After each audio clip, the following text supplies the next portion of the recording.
uyu munsi today, murabizi ko turi ku munsi wa 16 none 18 you know, today is 18th. itariki 18 z'ukwa 12. It's 18th December. twegereje iminsi mikuru. We are closer to the festive season. turabifuriza iminsi mikuru myiza. We wish you a very good festive season. ariko hari icyo njya nsaba abakristo. But there is always something I ask the Christians. ntukabikore kugira ngo wishimishe gusa. Don't just do it for formality. ahubwo ujye utekereza iminsi mikuru nko gushimira Imana. Rather think of it as a way of thanking God. ubare imirimo yose Imana yagukoreye muri uwo mwaka. Count all the blessings through the year. urebe uburinzi wahawe mu rugo rwawe mu muryango wawe umwaka wose. See the protection in your home and your family. ubirebe byose ubyitegereze. Think of it and analyze it. ufata umwanya wo gutegura gushima Imana. And take time to thank God. kuko tugira umwanya wo kubona ibyo kurya ku munsi mukuru wa Noheli na Bonane. As we get time to get things to eat on those festive days. hari abo maze iminsi mbona kuri telefone zabo bandikaho ngo momo yanjye irakora. There are those who are even advertising on their phones that my momo is working, it's functioning. ngo umuntu wese nyifuriza umunsi mukuru amenye ko na momo igira ute ikora. That whoever is wishing me a great day, let them be reminded that my momo is working. abashaka ko bamublessinga bamuha umugisha bamuhesha umugisha. Those people want to be blessed. Imana yo rero, our God, ishaka gutekereza ibyo wakorewe muri iyo minsi yose. wants us to think of what has been done unto us. ukabibara. You count them. ukabitekerezaho. You think over and over. ukicarana n'umugabo wawe cyangwa n'umugore wawe. You sit with your husband or wife. mukaganira ku mashimwe y'umwaka wose. You talk about the blessing through the year. mukabara ibyago byaciye mu rugo rwanyu ariko mukaba muriho. You count even the problems that appeared but you survived. ibibazo byarangiye n'ibitari byarangira. The problems that are gone and those that are still there. mugafata umwanya wo gushima Imana. And you take time to thank God. rero now ukwiriye gutekereza ibyo Imana yagukoreye umwaka wose ukazaza gushima Imana. you have to think of what God has done for you through the year and come to thank God. gushima Imana, thanking God, ni kimwe kigaragaza cyuko wubaha Imana. It's one thing that shows that you respect God. gushima Imana, Thanking God, ni kimwe kigaragaza ko wubaha Imana. shows that you respect God. icya kabiri, ubutekereza ko ibyo ufite byose wabikuye ku Mana.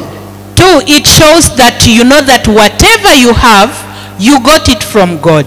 umuntu udashima Imana, Those who do not thank God, ntabwo yubaha Imana. they don't respect God. kandi nta agaciro ibyo afite ko yabikuye ku Mana. And they don't value that whatever they have was given by God. hari abatubeshya There are those who lie to us ngo batinya amaso y'abakirisitu. that they are scared, ngo ntiyahagarara hano ngo ngashima Imana imbere y'abantu. that they cannot stand before people to thank God. nyamara wakorerwa n'isoni imbere y'abantu ukabahagarara imbere. bagukoze. You can be put to shame before people and you stand there. si byose? Isn't it? iduha abana tukabavana kwa muganga. If God gives us children, we bring them from the tukabatura hospital mu ngo zacu ari bazima. and we take them to our houses alive. nta bandi basohoye abana kwa muganga babajyana ku irimbi. And there are other parents who got their children from the hospitals to the cemeteries. banze guhagarara imbere y'imiryango se ngo ntabwo mpagarara imbere y'abantu napfushije ndaguma mu nzu. ntiyasohotse agakurikira umwana utakiri mu mwuka. Couldn't they stand before the families or people? They followed their dead children. nta jambo na rimwe dufite ryatuma tudashima Imana. we have no reasons not to thank God. nabanguwe neza, If I'm okay, nabanguwe nabi, if I'm not okay, ntegetswe gushima Imana, I'm obliged to thank God. kuko nibyo bigaragaza ko nshimira uwo nkesha byose. It's what shows that I thank the one who gives all. kandi ndashimira uwo nubaha. And we thank those that we respect. rero kudashima, If you don't thank, kutubaha Imana, it means you don't respect God. If you don't thank, ni ukutibuka ku buzima dufite tubukesha Imana. it's because you don't know that the life you have. muriteguye gushima mu mpera z'uyu mwaka? Are you ready to thank muriteguye God? gushimira Imana? Are you ready to give thanks? ahari bavuga ngo nzashima iki? You may ask, what am I going to thank God for? uzaba ari ibiryo urya, Count the food you've eaten urebe ingaruka abandi bafite ziva ku mirire, and look at the outcomes or the effects of food wowe which are on other people. ukaba utarwaye indwara n'imwe iva ku mirire, And for you, you are okay. You have no kandi nawe urya problem, no sickness caused by food. nawe urya nk'abandi. Yet when you eat like anyone else, si byose? not so. uzarebe izi modoka twirirwa tugendamo n'amamoto, Look at the cars and the motorbikes we use. benshi bacitse amaguru ku bw'ibyo byuma tugenderamo, Some people's legs are cut off because of those vehicles. abandi baryamye kwa muganga, Others are in the hospitals. twebwe turi bazima, Us, we are intact. dufite amaguru mazima, We have our legs. amaboko mazima, We have our arms. imitwe mizima, Our heads are fine. amaso mazima. Our eyes are working. tugomba gushimira Imana. We have to thank God. ahari bavuga ngo ntacyo Imana iragukorera, You may say the Lord has not blessed me yet. kuva uvutse Ever since you were born kugeza none, up to today, ubuzima wabayemo habaye ukuboko kw'Imana, ntabwo ari uk'umuryango wawe. the life you have lived is because of the hand of God. byonyine mwese twicaranye hano, Imagine you who are seated here.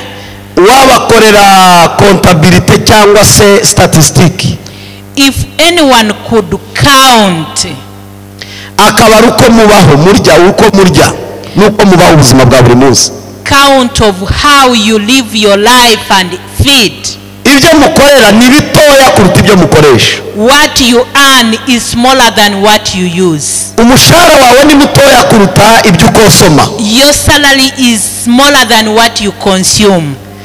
ibyo dukosoma ni byinshi kuruta ibyo twinjiza. What we consume is far much bigger than what we earn.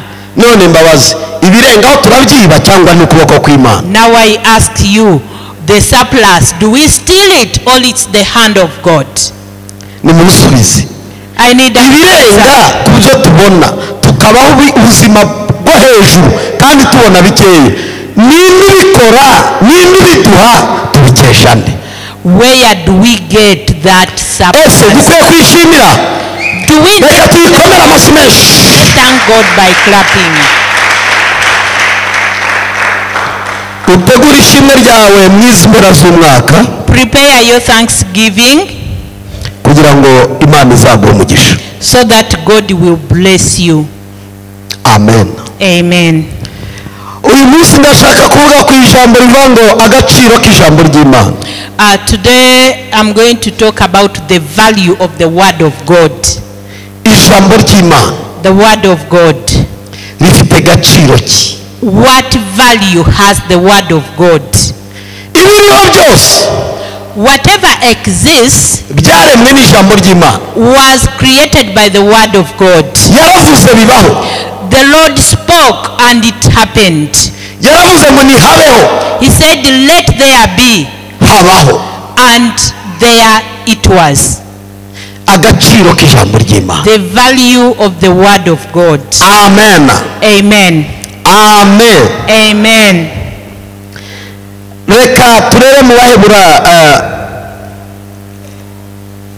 mu rwa Petero urwa mbere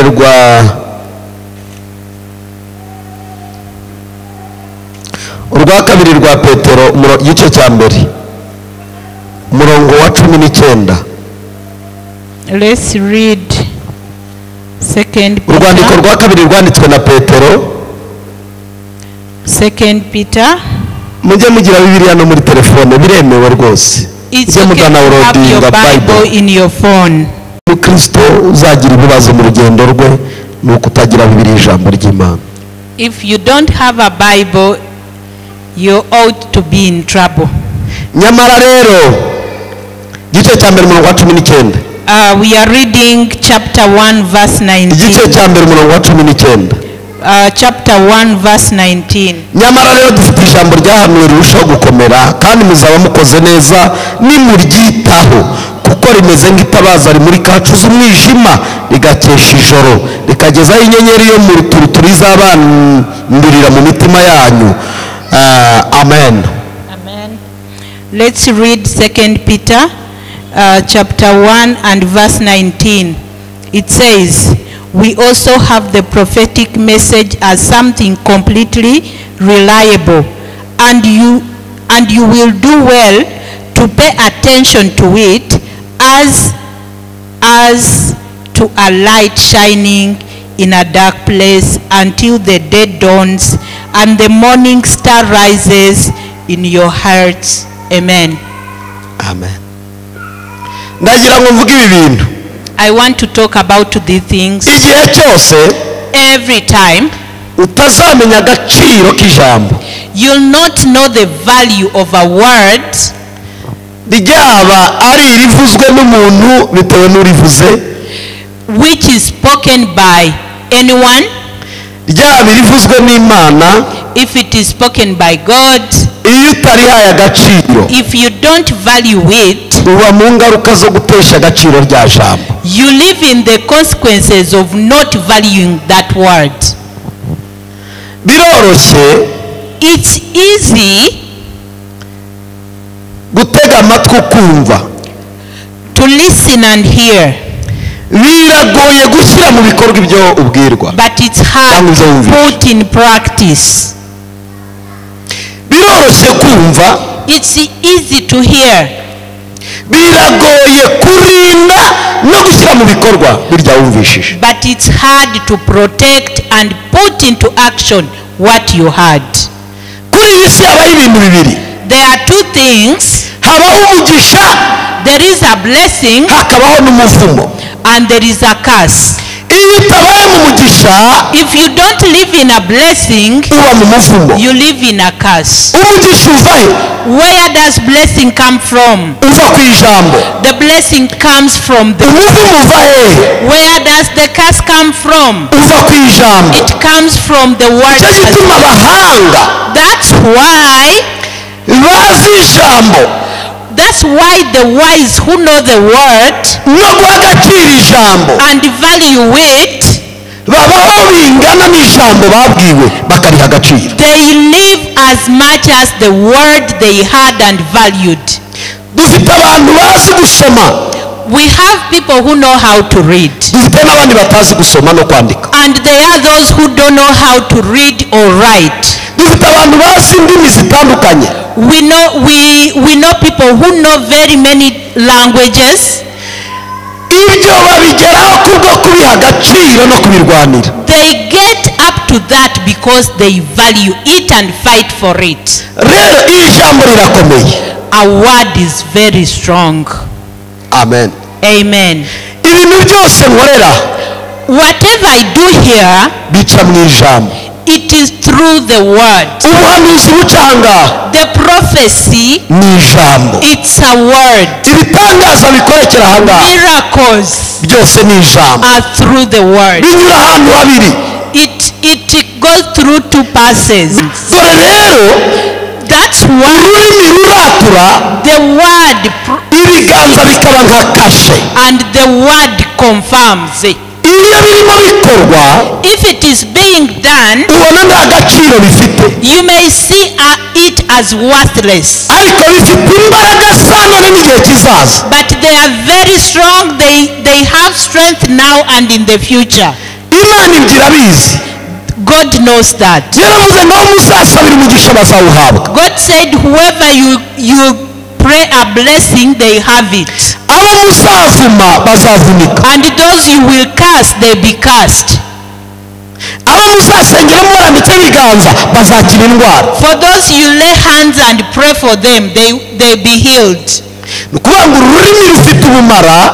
It means that the tongue is very strong. Rufite n'umugisha sembyita ubumara. Ubwo turebe sinonime y'ubumara, twavuga iki kindi cyiza kitari ubumara, twavuga nk'iki, ngita isukari. rufite umunyu urasharira rukagira n'isukari. Sinzi ko nabyita. The tongue can bless and curse. Ibyo usohora bigira ingaruka ku muntu. What you confess, what comes out of your mouth, zishobora kuba mbi cyangwa zikaba nziza. can have good effect or bad effect. Ibi biganza ngurambikaho, These hands that we lay on you bishobora kuguhumanya cyangwa bikaguhumanura. can cleanse you or uncleanse you. Byose rero All of them, biri mu ijambo ry'Imana. they are in the word of God. Amen. Amen. Amen. Amen. Reka se nuba urugero rwa bugufi. Let me give you a simple example. Mujya mwumva inkuru za Esau na Yakobo. Have you heard the stories of Esau and Jacob? Inkuru za Esau na Yakobo murazizi? The story of Esau and Jacob. Iyo urebye mu gitabo cy'Itangiriro, when you read in Genesis 27:18, turabona Esau yagiye guhiga, we see Esau going to hunt, na Yakobo aguma mu rugo. and Jacob stayed at home. Aragiye abaga ihene, He went and slaughtered a goat. amaze kuyibaga yambara uruhu rwayo. After slaughtering a goat, he wore its skin. Ateka za nyama, He cooked that meat. amaze kuziteka zirashya. When the meat was ready, araterura ashyira papa we. he got the meat and took it to his father. Ise yari yarahumye. His father was blind.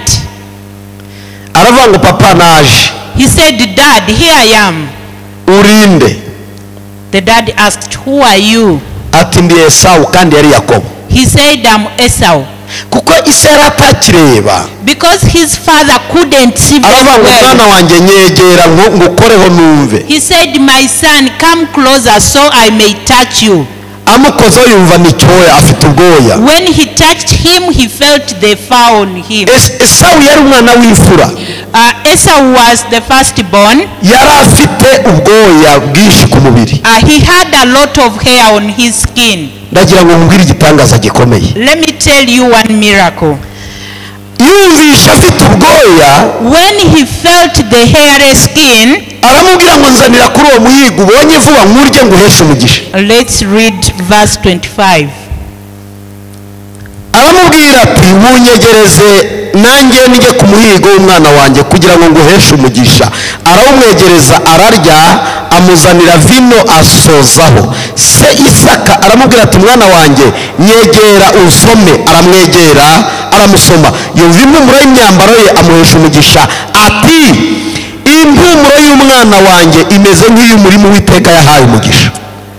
Nuko Imana iguhe ku kime kiva mu ijuru no ku mwero w'ubutaka n'imyaka y'impeke myinshi na vino nyinshi, amoko agukorere, amahanga kwikubita imbere, utware bene so bene nyoko bakwikubita imbere. Uzakuvuma wese avumwe, uzakwifuriza umugisha wese awuhabwe. Isaka arangije guhesha Yakobo umugisha, Yakobo akiva mu maso ya Isaka se, Esau mukuru we arahiguka, nawe ateka inyama ziryoshye azizanira se, abwira se ati data byuka urye ku muhigo w'umwana wawe kugira ngo umpeshe umugisha. Isaka se aramubaza ati urinde?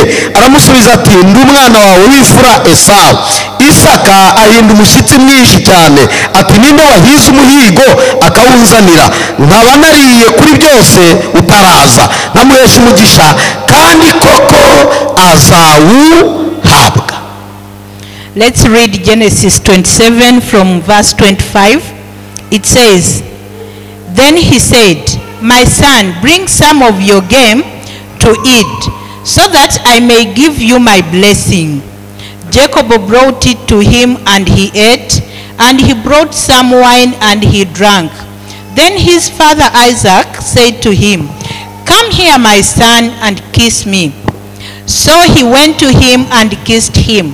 When Isaac caught the smell of his clothes, he blessed him and said, "Oh, the smell of my son is like the smell of a field that the Lord has blessed. May God give you heaven's dew and earth's richness, an abundance of grain and new wine. May nations serve you and people bow down to you. Be Lord over your brothers, and may the sons of your mother bow down to you. May those who curse you be cursed, and those who bless you be blessed." After Isaac finished blessing him, and Jacob had scarcely left his father's presence, his brother Esau came in from hunting. He too prepared some tasty food and brought it to his father. Then he said to him, "My father, please sit up and eat some of my game, so that you may give me your blessings." His father Isaac asked him, "Who are you?" "I'm your son," he answered, "your firstborn." Isaac trembled violently and said, Who was it then that hunted game and brought it to me? I ate it just before you came and blessed him, and indeed he will be blessed." Amen. Ndagira ngo mbasobanurire aka kantu. I want to explain this to you. Hari umugisha uturuka ku babyeyi. There is a blessing from parents. Iyo urangaye urawubura. When you are not awake, you miss it. Hari n'umugisha uva kuko warwanye wahanganye ku mbaraga zawe. And there is a blessing you get because you fought for it. Iyo urangaye nawe urawubura. If you're distracted, you miss it as well. Hari n'umugisha uva ku Mana. There is also a blessing from God. Dore rero icyo Imana idushakaho. And this is what God wants from us. Biradusaba kubaha ijambo ryose Imana ivugana natwe. It requires us to respect each and every word God speaks to us. Kuko abenshi dufite imivumo ituruka ku babyeyi batubyaye. Because most of us have curses that are coming from our parents. Bitewe n'imibanire mibi twabanye nabo. Because of our relationship with them. Hari ababyeyi babiri. There are two parents. Umubyeyi wo mu mubiri. There is a physical parent, a bodily parent. Iyo akuvumye. If that parent curses you, uravumika. You are cursed indeed. Waba usenga. If you're praying. Waba udasenga. If you're not praying. Kubera iki? Why? Biravuga ngo bana. The Bible says, children, mwumvire ababyeyi banyu.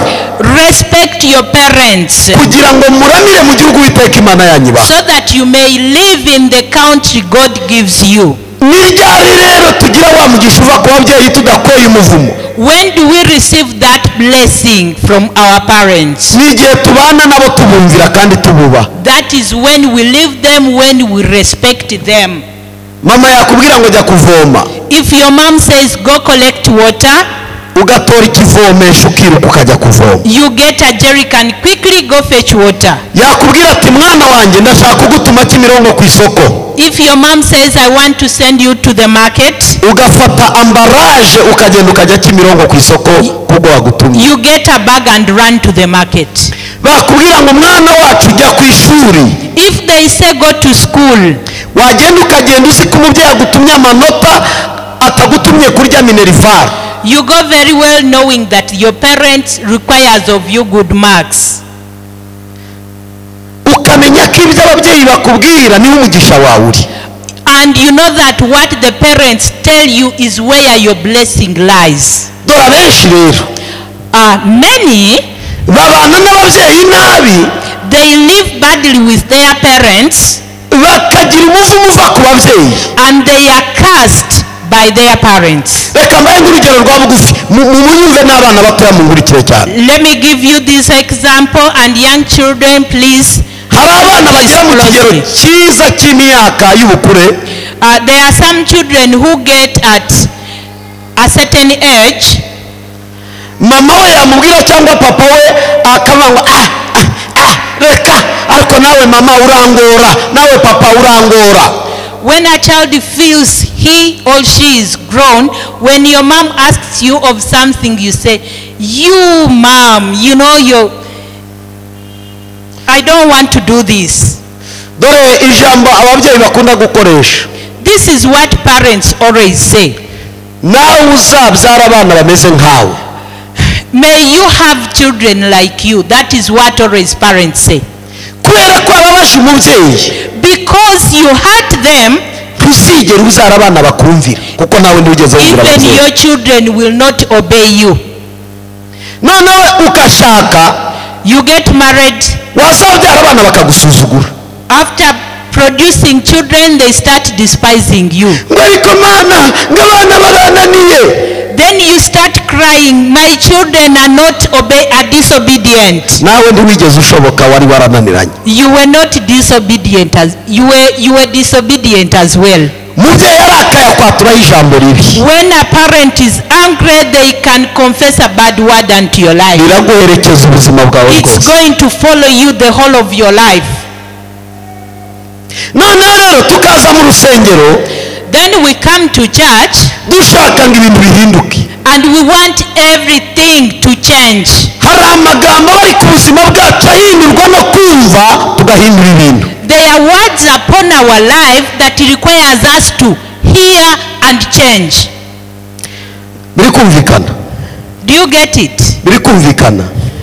Ukagira umuvumo uva hehe ku babyeyi. When you have a curse from your parents, murabona utwana tw'udukobwa twatangiye kumera amabere mu myaka 12-13. You know some girls when they start growing breasts, agenda ariki, even the way they walk changes.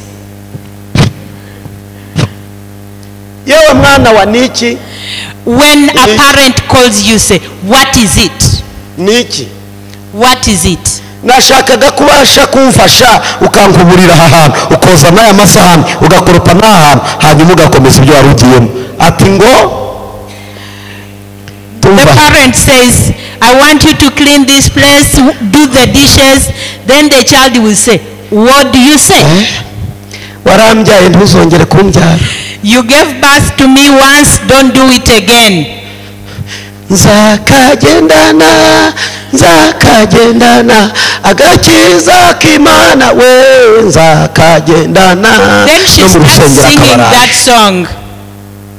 Nubwo twamurambika ibiganza, even if we lay hands upon that child, nubwo twamubwira amasezerano y'ibizaba, even if we prophesy and tell her promises, umuvumo uva ku babyeyi uzamugagaza wonyine. The curse will still be upon her. Kuko Imana mbere y'uko idushyiraho yabanje kuduha ababyeyi. Because God gave us parents. Imana ya mbere ni mama wawe, ni papa wawe, kuko ni Imana nkuru yakoresheje kugira ngo uze ku isi. Your first God is your father, is your mother, because those two were used for you to be there. Ntaramenya Imana nari nzi mama na data. Before I knew God, I knew my father and mother. Abimana irambwira ngo nkwiriye kubaha mbere yo kuba ngo ndayubaha kandi ntubaha data na mama. The Bible requires us to obey our parents before we obey God. Birumvikana? Do we get it? Igihe cyose utasubaha uwakubyaye, utasubaha amaraso wavuyemo, uzaba ufite umuvumo uturuka kuri bo. Every time you don't respect your parents, you have a curse in your hands. Icyo ni igice kimwe. That is one part. Igice cya kabiri, the second part, ni twebwe abashumba banyu. It is us, your pastors. Hariko nari nagira ku bashumba, hari abantu bajya bitwaza izi nzitwazo zitarizo. There are some people who have these excuses. Ngo ngewe ngo papa nga ntunywe inzoga. Yes, genda uyizane ntuyinywe uyimuhe. If your father sends you for alcohol, please go buy it, bring it, just don't drink it. Ngo sinakora ngo mu izina rya Yesu. I cannot touch alcohol in the name of Jesus. Urwagwa. That local blue. rumugurire urumuhe Imana nta rubanza izakubara. Buy it, give it to him, you have no problem with God. Kuko umubyeyi wawe, Because your parent, Imana izikadakijijwe, because God knows that your parent is not born again, wewe warakijijwe. and you are born again. Emera umukorere ibyo ari gusaba. Accept and do what he requires of you. Nakujyana ku zindi mana kuraguza ntujyeyo. If he takes you to serve idols, don't go there. Nakujyana mu miryango yo guterekera wijyayo. If he takes you for those rituals, don't do it. Ariko nakubwira ngo genda unzanire byeri ku muhanda, But if he says, go and buy me some beer, iruka. please run, take off. Gura ushyire muri envelope. Buy it, put it in an envelope. Umujyi imbere uti papa nakuzaniye.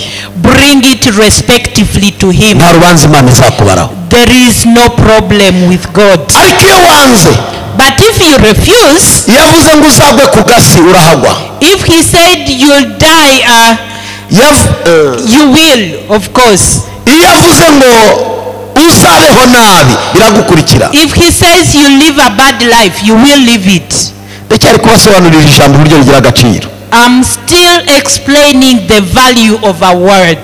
Navuga ngo nawe uzaruhe amagambo y'umuntu hazakwaturaho azaguherekeza. If he confesses bad words upon your life, those words will follow you. Nicyo gituma iyo hatabayeho kubaha. That's why if there is no respect, tugire mu muvumo uva kutubaha. we always get a curse due to that. Muribuka gutegeka kwa 2:28 hari ijambo rivuga ngo nimugire umwete wo kumvira nukubaha. You remember in Deuteronomy 28, iravuga ngo mugire umwete wo kumvira no kubaha muzagira umugisha. that if you hear and respect these words, you'll be blessed. Nimutumvira muzagira umuvumo. If you don't respect, you'll be cursed. Aha, rero hagati aha hari igihe dusenga tukaba imbere y'Imana twifuza ko tugira umugisha, ariko ibyo twakoze bitemerera kuduhesha umugisha. Times often we go before God, we pray for a blessing, yet what we did in the past has brought a curse upon our lives. Abashumba, Pastors, turi hano kugira ngo tuyobore nk'ababyeyi, ntabwo turi hano gusa ngo tubasengere gusa mwigendere. we are here to lead as parents. Tuba turi hano tubabwira icyaha kizana umuvumo, We tell you the sins that will bring a curse, no gukiranuka kuzana umugisha. and righteousness that will bring a blessing. Noneho iyo ndi kukubwira ngo kora gutya nibyo Imana ishaka. If I tell you that do this, that is what God wants. Iyo bikoze nk'uko nabikubwiye uhabwa umugisha. If you do it as I told you, you're blessed. Iyo wanze kubikora urambabaza. If you don't do it, you hurt me.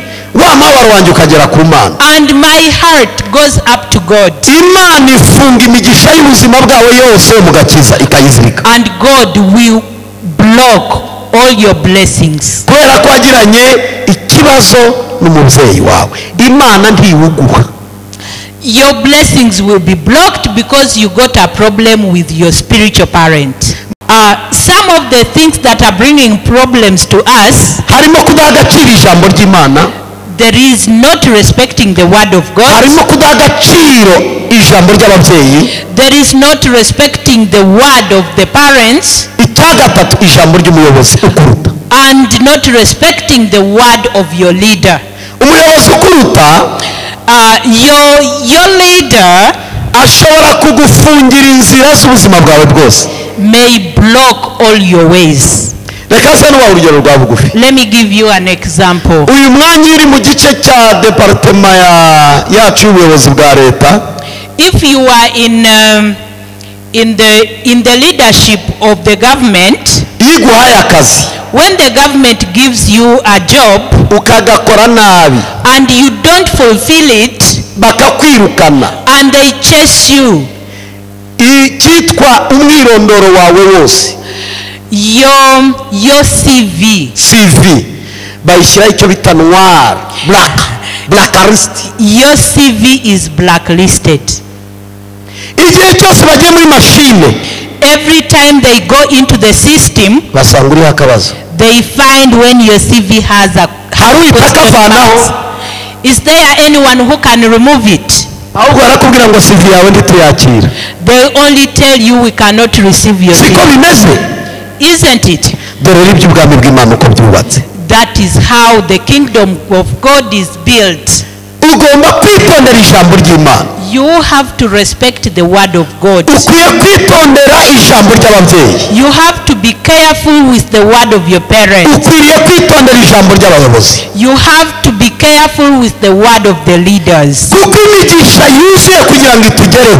Because your full blessings to reach you, it goes through those three ways. reka dukomere ijambo ry'Imana amashyi. Let's clap for the word of God. reka mbabwire abantu nkunda muri urusengero. Let me tell you, my beloved people, ntabwo ari abantu bazi kubyina cyane.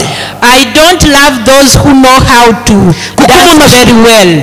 umuntu ashobora kubyina cyane ariko abyinana agasuzuguro.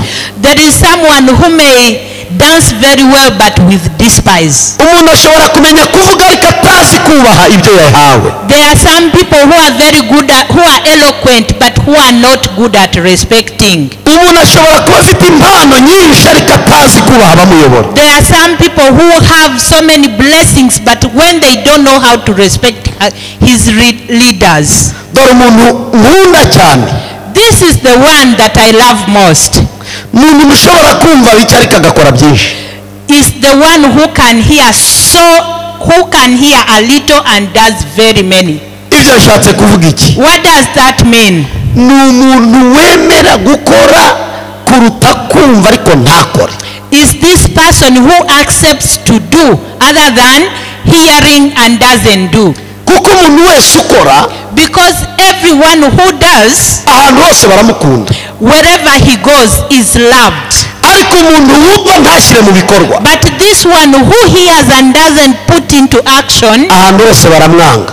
everywhere they are not loved. kumva Hearing ariko ntushyire mu bikorwa. and you don't put into practice. kuri iyi si y'Imana On this earth, nta n'umwe uzigera gukunda uteye gutyo. nobody will like you.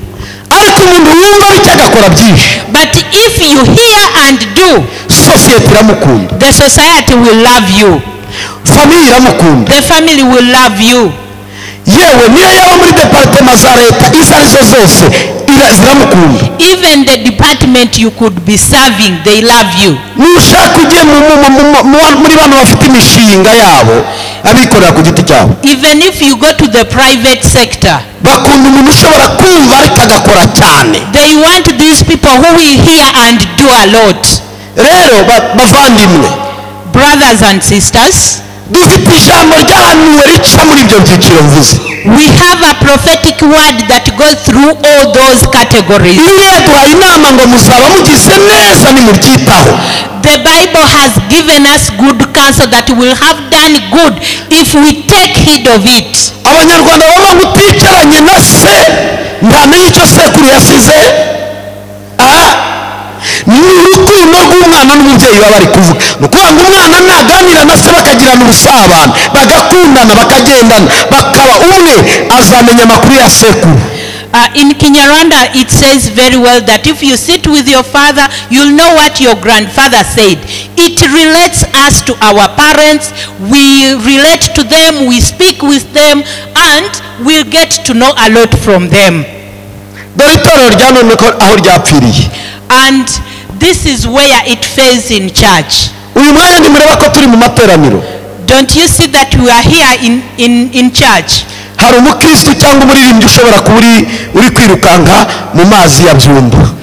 There could be a singer or a worshipper who could be in the waters in Byumba. akaba ari ikanyarira adashaka kuza mu materaniro. He could be nikanyarira when as we are in the ibyo congregation. yahamagariwe ntashaka no kubikora, bivamo akabitana abandi akirirwa azerera. What they are called for they don't do, but they keep on running up and around.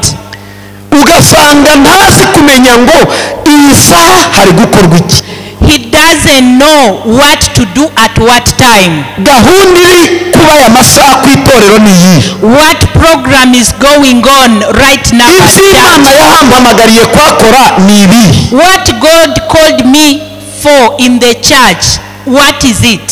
Supervisor wabyo ninde? And who is the supervisor of what I'm supposed to do? Nasaransanga. If the supervisor comes, where is he going to find me? Ngiki kibazo cy'abakristo. That is the question. That's the problem with Christians. Warishakira ngo Mana nkorera ibi nkorera gira gutya yego ni byiza.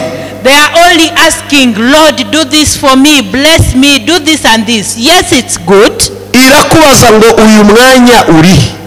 But God asks you, are you in the right time, in the right place? Munzu yanjye hari kubera mwiki. What is taking place in my house? Ushinzwe iki? And what is your responsibility there? Yushaka undi munsi ukaza hano ukajya muri uyu munsi mu byo wagombaga kujyamo. What if you came on another day, but now you do your responsibility in my house? Kandi natwe turakaye. And us when we are angry, kubera ko ibyo twakiriho tutabikoze cyangwa ibyo abantu batore batari kubikora. Because what we are supposed to do we don't do. Nanjye ndazamuka ngasenga. The pastor also goes to the mountain and prays. Iyi protocol irwaye uyindebere Mana. And says, oh Lord, check out this protocol. Nabyumvisha ko ngiye kubarega. See that the pastor is also reporting us to God. Abavuga butumwa barwaye Mana ubandebere. These evangelists that are sick, please check on them. Kandi ninjye muvyeyi wagakwiye kuzamuka ngo nibahabwe umugisha. None nzamuha ikirego. Yet I'm the parent who would have stood and say, God bless them. I'm not blessing, but I'm sending my report to God. Icyo kirego nzamuye kirahabwa agaciro kuruta amasengesho uri gusenga. My report will be valued more than your prayers. Kuko Imana ndi kurebera mbere y'umuvyeyi, irema umuvyeyi mbere y'umwana. Because God doesn't see a child before the parent, he sees the parent before the child. Do we get it? Nashatse kugira ngo mwumve umugisha twifuza n'imbogamizi duhura nazo zituma tubura umugisha w'Imana. I want you to understand the blessings we want and the challenges we face. Ukajya kubona ukabona umuntu, you see someone arashaka gukorera hanze y'urusengero, wants to operate outside the church, ariko ntashaka gukorera mu rusengero, doesn't want to work inside the church. Umunsi umwe umugabo umwe yaricaye. One time a certain man sat down. Yari afite umwana w'imyaka 33. He had a child of 33 years. Ariko akiba mu kirambi kwa nyina. But he still lived in his father's house. Isa agataha saa 2. When his father got home at 8, umwana agataha saa 8 z'ijoro. The child would come at 2 a.m. Isa agataha saa 10. The father gets home at 4 p.m. saa 6 z'ijoro. The child comes at midnight. Dore ijambo rimwe yabajije umwana. This is what the parent asked the son. Aramubwira ngo muri uru rugo umugabo ninde? He asked, who is the man in this house? Niwe papa wanjye, ni njyewe so. Am I your father or you my father? Ngoya uri data. He replied, you are father. Amubaza ikibazo cya mbere, ugira kahe kazi? He asked one question, what is your job? Ati ndi umushomeri. He said, I'm jobless. Uryama ku gitanda cyande? And on whose bed do you lie? Ati ku gitanda cyawe. He answered, on your bed. Wera none. He said, from today. Nurenza saa 2. If you go beyond 2 p.m. uzarara iyo wagiye. If you go beyond 8 p.m. sleep where you are. Umunsi wabonye akazi. The time you get a job. Ukabona ko nijoro uri mu kazi. And you realize that you will still be working by that time. Nzakubohora. I will understand you that time. Ariko utari wabona akazi. But before you get a job. Ujye ugenda saa 11 za mu gitondo. You're free to go at 5 a.m. saa 2 za nimugoroba ngo ubone mu rugo. And by 8 p.m. you should be here. Umwana arivumbura. The child was, now what? Ariko njyewe. I'm a grown up. Papa sinzi icyo ushaka. I don't know what you want from me. arangije aramubaza turi abagabo bangahe muri urugo. He said, how many men are in this house? ati niwe mugabo. He said, you are the man. tuza ukora ibyo ngibyo. He said, if I'm the man now, come down and do what I want. umwana rero kajya gusenga. And the child went to pray. mu izina rya Yesu papa kumboha ashaka gutaha saa mbiri ndabyanze. He prayed all those prayers. umunsi umwe turimo dusenga. One time when they were praying, Imana iramubaza. God asked him. umubyeyi wawe murapfa iki? He asked, what's wrong with you and your father? ngo aramboha ntashaka ntahabwije. He said he wants to tie me around home. Imana iramubwira ngo we yaguhaye saa mbiri nje nguhaye saa 10. God told him, your dad told you to be home at 8 p.m. I'm giving you to be home at 4 p.m. ati mu izina rya Yesu mukavangirwa umukozi w'Imana mu izina rya Yesu. Then you're like misguided. arangije aravuga ati saa 10 ntazazikora. Then he said, I cannot be home at that time. azajya akora saa mbiri za se yamuhaye. He said, I be doing it as my dad asked. dore ibyamubereho hariya hafi no mu birembo. And this is what happened to him near Birembo. mu gahanda kajya hirya hariya niba mukiriza niba nikiriza nakariza ni oya pana mu gisasa mugiye kure ikiriza niba rakariza niba rakiriza hari bari kirizo niba rikiriza se ni igiki nikiriza nikiriki nikiriza ni igiki mukiriza igihe kimwe ari magenda. One time when he was walking saa moya za nimugoroba at 7 p.m. abajura baramufata. thieves got him. bamutera umunigo. They strangled him. baramutera umunigo. They strangled him. aravuga ngo nukuri ngo nimumabarire ngo n'ubundi Imana yambwiye ko ndazarenza saa 10 ngo ninongera kwirenga muzanyice. He said, please don't kill me. They told me to be home by 4 p.m. If I'm on this road at this time, kill me. abajura baramubwira ati ubundi utumvira Imana zumvira ndi turakuniga. Then they said, if you don't listen to God, who are you going to listen to? bamurekuye asigaje akuka kanyuma. He was almost dead by the time they let go of him. kuva icyo gihe From that time, ajya kuri saa 10 y'Imana ava kuri saa 2 ya se. he started getting home at 4 p.m. iyo wanze kumva ntiwanga no kubona. If you refuse to listen, you don't fail to see. ababyeyi birinda no kutubera amaso. Parents are there to protect us and oversee for us. umubyeyi mubi utamenya kurinda abana yahawe. A bad parent are the ones that don't know how to protect their children. nagira ngo mbabwire inshuti zanjye. I want to tell you, my friends, murashaka kubona umugisha? do you want to be blessed? murashaka kuba mufite imigisha yuzuye? Do you want to have full blessings? babarira umubyeyi wawe kabone nawe yabaraguhemukiye. Forgive your parent if he went wrong in any way. ni mama ni papa. He is your father, he is your mother. ntawe uzamusimbura. No one can take their place. ntawe uzigera amusimbura. No one can take their place. babarira ababyeyi. Forgive them. icya kabiri, Secondly, nimwanga kumvira abashumba. if you don't listen to your pastors mukanga kumvira ijambo babaha, and you don't listen to the word they give you, ntimushobora kuba mu migisha yuzuye kabone naho bahanura you ibitangaza. will not live in full blessings. ubuhanuzi bwose All the prophecies, ubusohoza n'ubutanze ntabwo ari n'ubutanga ari Imana, ntabwo ari umuhanuzi uhanuye.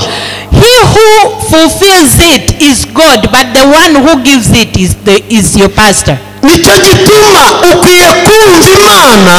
That's why you should hear God. ibyo ikubwira binyuze mu bavugabutumwa n'abahanuzi. What God speaks of you through prophets, ukitoza kubishyira mu bikorwa buri munsi. and you practice putting it into action. reka mbabwire ikintu cyantangaje muri uyu muhamagaro. Let me tell you one thing that amazed me. murabona uyu muntu wemeye kuza hano kuza gusobanura. You see this lady who is interpreting. reba ku cyumweru yiriwe mu gitanda azi ko hano interpreter ntawe uhari. Imagine if he spent the whole day in the bed when she knows very well that there is no interpreter. akiryamira akagira gutyo. And she sleeps.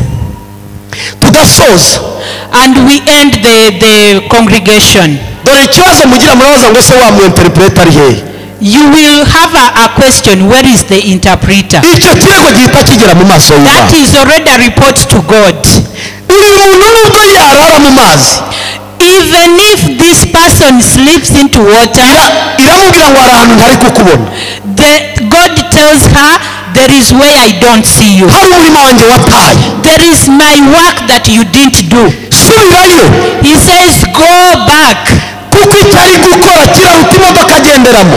Because what you're doing is far bigger than the car you're using. Icyari gukora kiraruta inzu atuyemo. Because what you're doing is far bigger than the house where you live. Icyari gukora kiraruta akazi akora. What you do is far bigger than the work you do in your daily life. Kuko ibyo byose mvuze ntibisimbura umurimo w'Imana. Because all that do not take the place of the work. Ibisimbura akazi twahawe na Data. What I've said does not take the place of God's work. Umugisha ni ugufata mikorofone ababwiriza ubutumwa bwiza. The blessing is to get this microphone and interpret. Iyo ari kubikora neza, If you're doing it right, Data aranezerwa. our God is Data aranezerwa.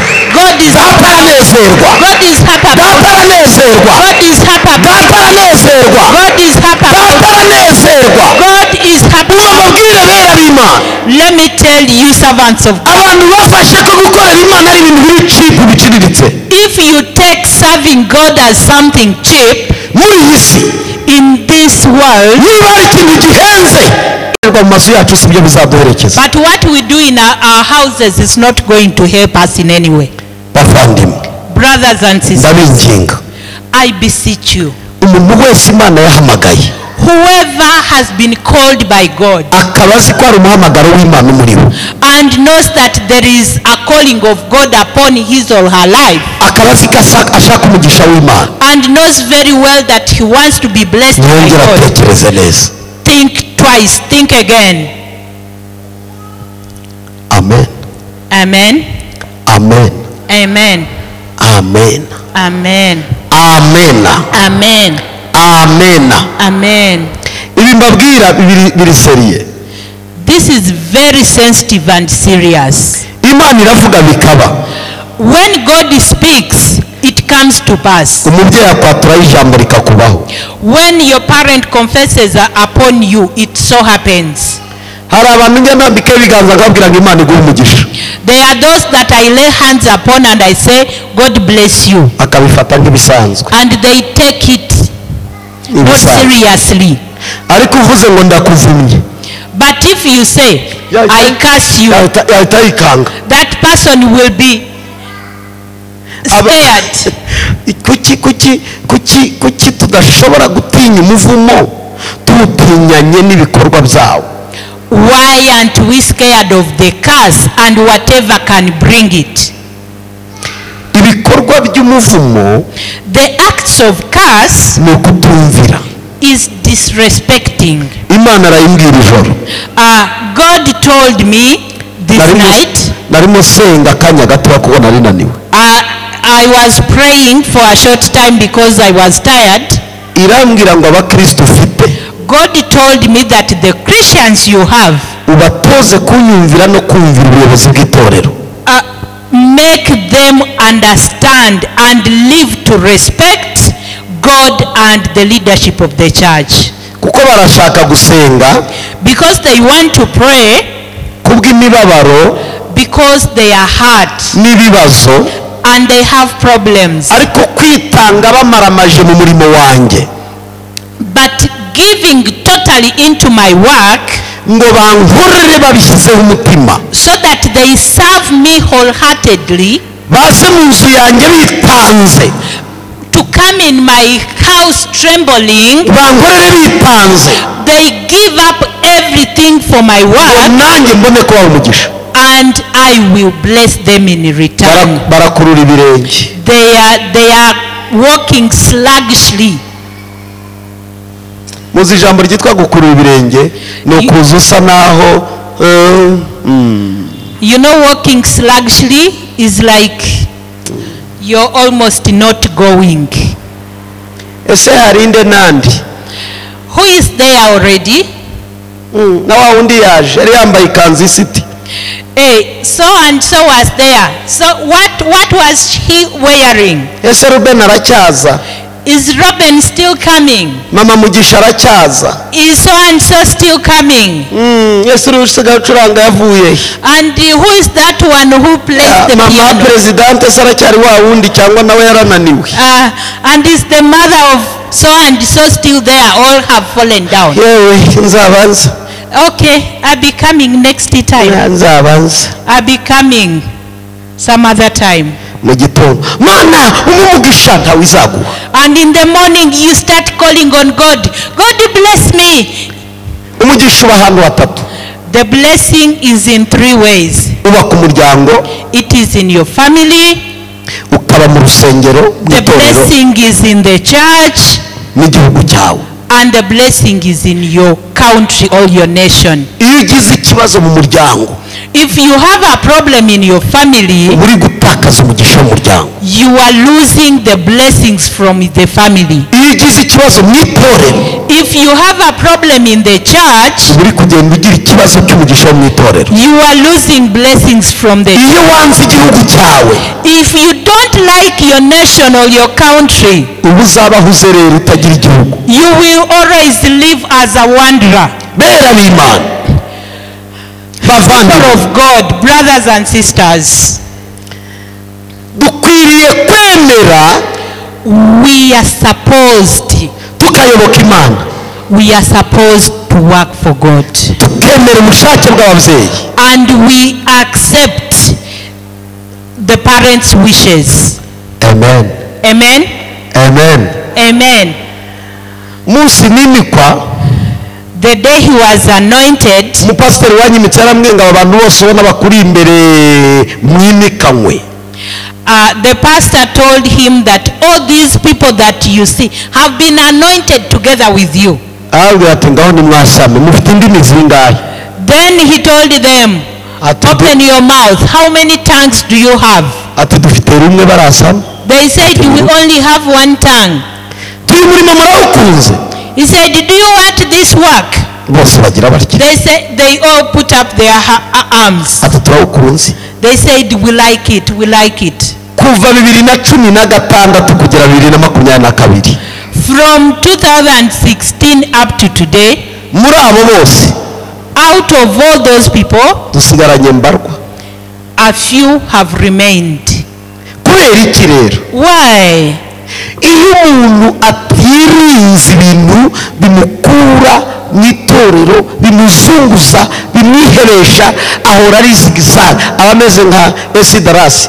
ka kanduze kari akaba ku modoka kagira gatya kitwa nguki? esidarasi. ne icyo esidarasi? Eswiglas. eswigarasi. ne esu kavuga neza we nabuje. When you don't protect yourself, you're like that thing that cleans the screen of the car. You are here, you're there. dore ijambo ry'Imana icyo rivuga rero. This is what the word of God says. ugomba gutuza, You have to be still. ukamenya icyo ushaka, You know what you want. ukaba ku birenge by'ababyeyi ukahatinda, You sit at the feet of the parents. ukicara ukumva, You stay here and listen. ukemera gutinda, You stay there long. ukemera kurya ubusa ukahaguma, You accept to eat nothing. warya byinshi ukahaguma, If you eat much, you stay there. ibibazo byaza ukahaguma, When problems come, you stay intambara there. zaza ukahaguma, When battles come, you stay there. ibigusunika byaza ukahaguma, Things pushing you, amakuba yaza ukahaguma, when tribulations come, imibabaro you stay there. n'ibitugerageza byaza ukahaguma. If there are trials, you stay there. uzarya umugisha uva ku babyeyi, You will get blessings from parents. uzarya umugisha uva ku Mana, You get blessings from God. uzarya umugisha uva ku itorero, You get blessings from your church. uzarya umugisha uva mu gihugu cyawe. You get blessings from your nation. reka mbahe urugero rwa bugufi. Let me give you one example. jenoside irangiye ya 1994, After the genocide, nari nsigaye ndi imfubyi idafite data na mama. he remained as an orphan, no father, no mother. haza umuryango mwiza watwitayeho udufasha kwiga bita farije. There is this organization that helped them to study. mu myaka nari mfite At his age, numvaga icyambera cyiza ari kuva mu Rwanda nkajya imahanga. he felt that what was good for him was to run away from this country. Ndi muri Kongo nagenderaga mu igare, nari naramugaye, nari maze amezi 6 mvuye muri koma, nari naraguye mu nyanja mu kiyaga mu metero nka 400, hagati ya 400 na 600 metero z'ubujya kuzimu. When he was in Congo, he was moving in a wheelchair because he was like crippled because of the so many things he went through. Ngiye kureba sanga mbona mu kuzuka kwanjye n'ubundi ntariho. He realized in his waking up that he wasn't there. Ndi mu igare. He was in a wheelchair. Baransunika. They are pushing him. Kuri toilette bakandira bakanyicazaho. They took him to the toilet. Zari za kizungu. There were these seats. Bakandira bakongera bakansubiza mu igare. They would get him back to the wheelchair. Imyaka 2 irashira. For 2 years. Indi myaka ugera umwaka hafurenga mara ngendera ku mbago. In another year almost he was using a crutch. Banyigisha kugenda nk'uruhinja. They taught him how to walk like a baby. Nongeye kuba umuntu nka 98. He came back to life in 1998. Ibyo bihe byose. All that time, uru Rwanda sinigeze ndukunda, nabona gatari igihugu, nabona gari kuzimu kwa shitani nahoraga mbona ari kwa shitani, nabari muri kwa shitani, nabareba bakareba nka shitani, sinigeraga mbona iki gihugu ari igihugu. He never saw this country as a country, but rather a place for Satan. He didn't like it. He didn't wish to be there. Impamvu nabona kinyambuye ababyeyi bose. It's because it had taken away his parents. They had wiped them out. His uncle and children and wife were wiped out. His nearby family or the neighboring families were wiped out. He felt if anyone could take him to Burundi, he would praise God. If anyone would take him to Uganda, he felt it was like paradise. But all the years I've lived, he kept in Rwanda. Even though he goes to some countries, he comes back. And he stays in Rwanda. This is where his wounds were healed. It's where his legs were healed. That is where his wounds were healed. It's where God has given him a calling. This is where God has proclaimed him. This is where God has given him a wife and wonderful children. This is where he has got total salvation in Jesus Christ. This is a congregation, and in this congregation is where he was healed. Let me tell you, it's just one word. Our Christianity, it should be thinking of respecting and serving God, loving God, working for God, always seeking the face of God, always listening to our leaders, always respecting the word of God, and every time we wish to look like the word of God.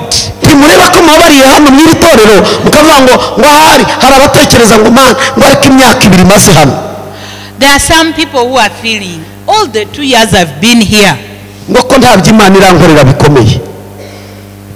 it's like I have received nothing from God.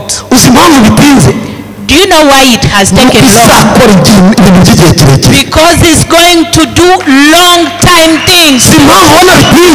Because why they are taking long? Because God is going to do great things upon your life.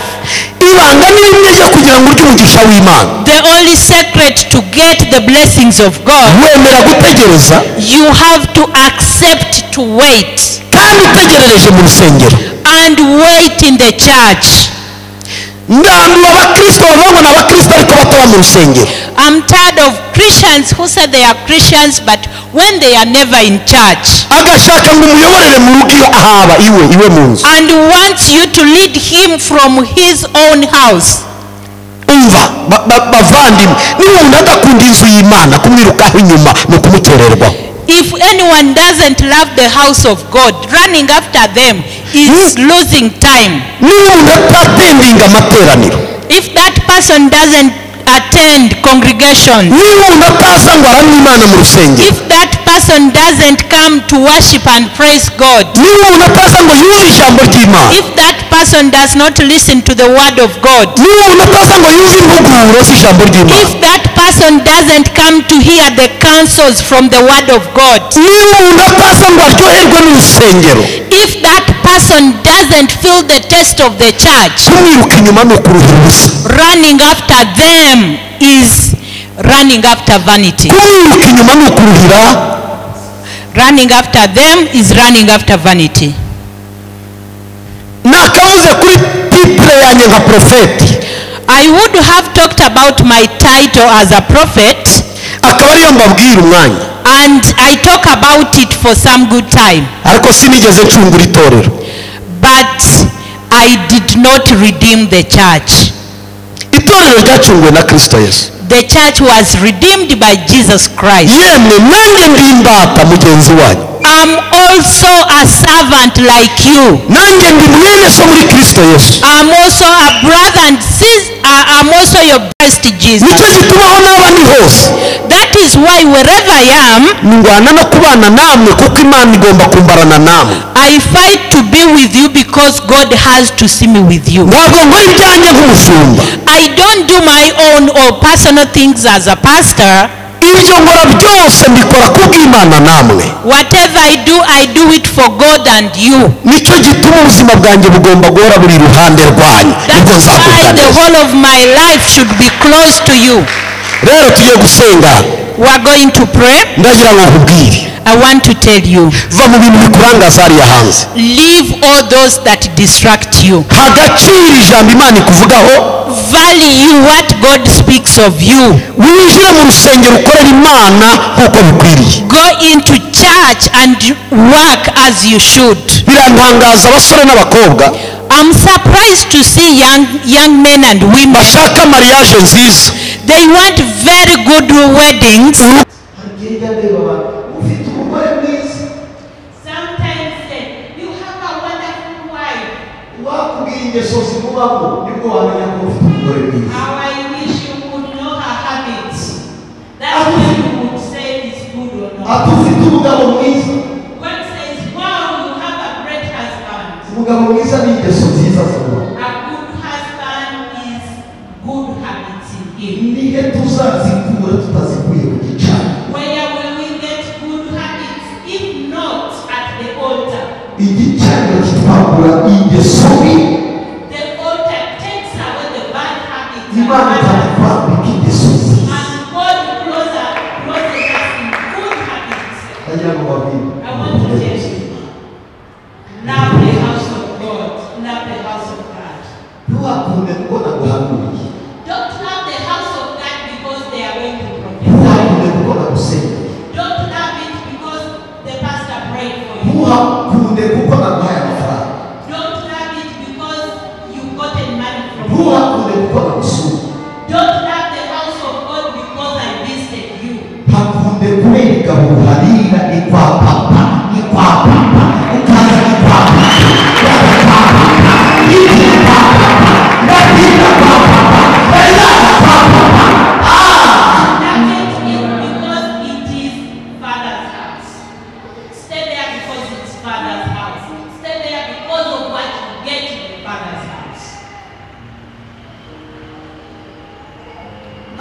There are some things that I cannot do.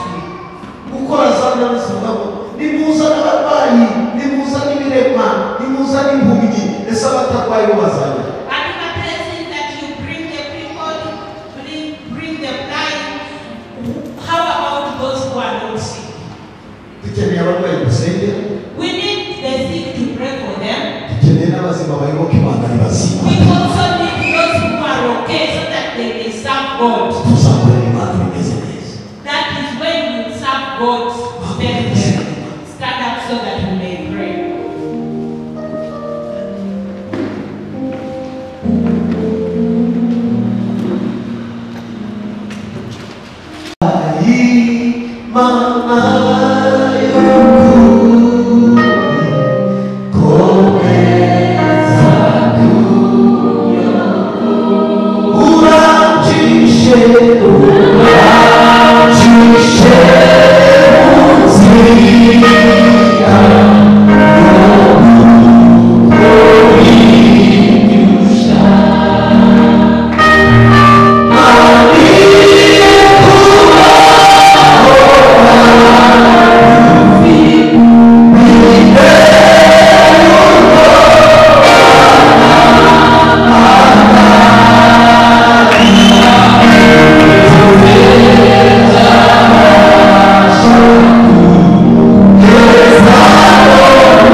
Just say that you should do of that word.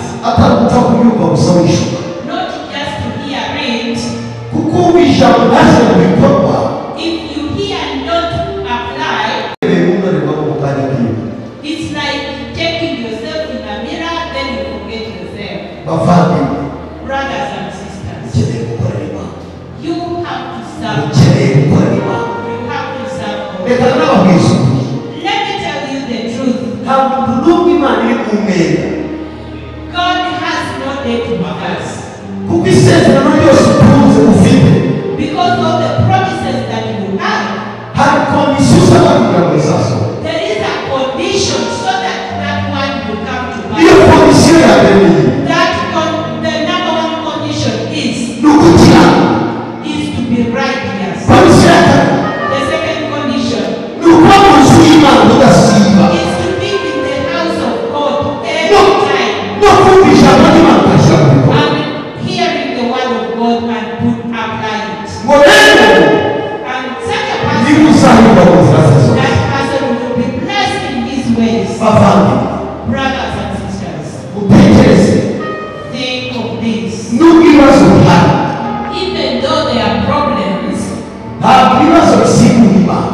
Problems will not take the place of God. nta n'ibibazo bizarangira iteka And problems will never be finished.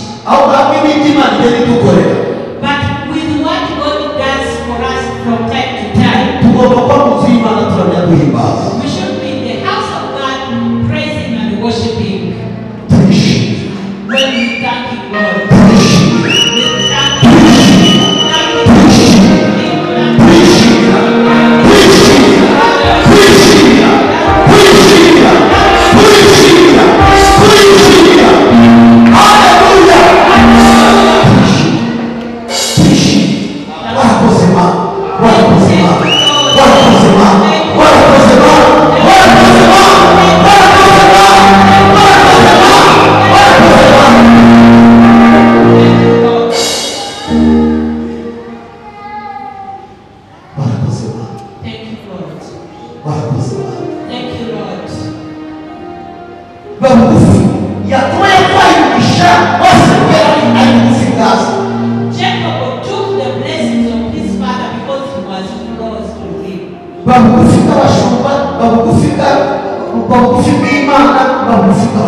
be close to God, be close to your pastor, be close to your parents.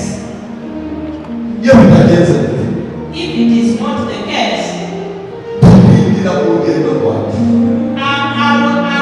our journey is stunted.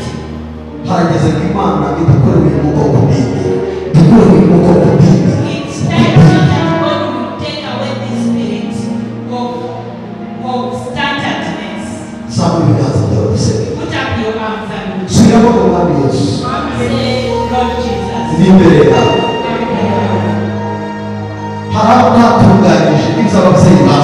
There is why I did not do what parents asked me. Those who gave birth to me.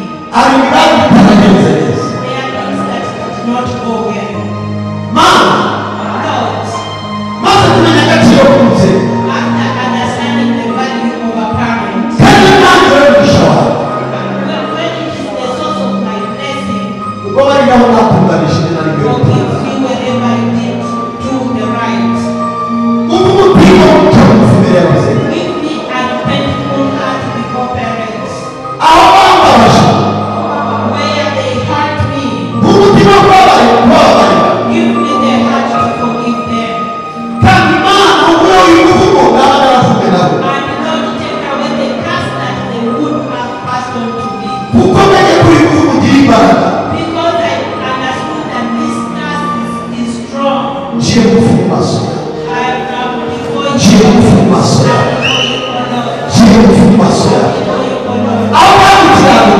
Wherever I did, forgive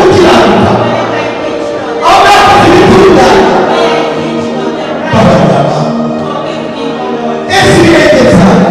Wash me in my wash my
Imana kubohore kuri iki cyumweru. Let the Lord set us free. Imana ubutumwa bari. Let God give you a forgiving heart.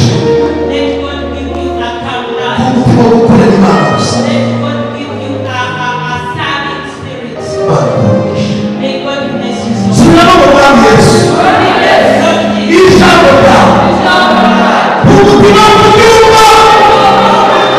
No kuyikorera. No kuyigendera. No gusiga. No kubatanga. Kugira ngo mbashe kuba uwizerwa. Abantu bashuka. Bakambwira ko bamwizera kandi bamwumva. Ariko nawe uzi gukunda. Nawe uzi gukunda nawe. Urukundo rwawe. Reka rwuzure muri jye. Reka rwuzure muri jye. Urwo rukundo rwawe. Rugura umukiranirwa rwose.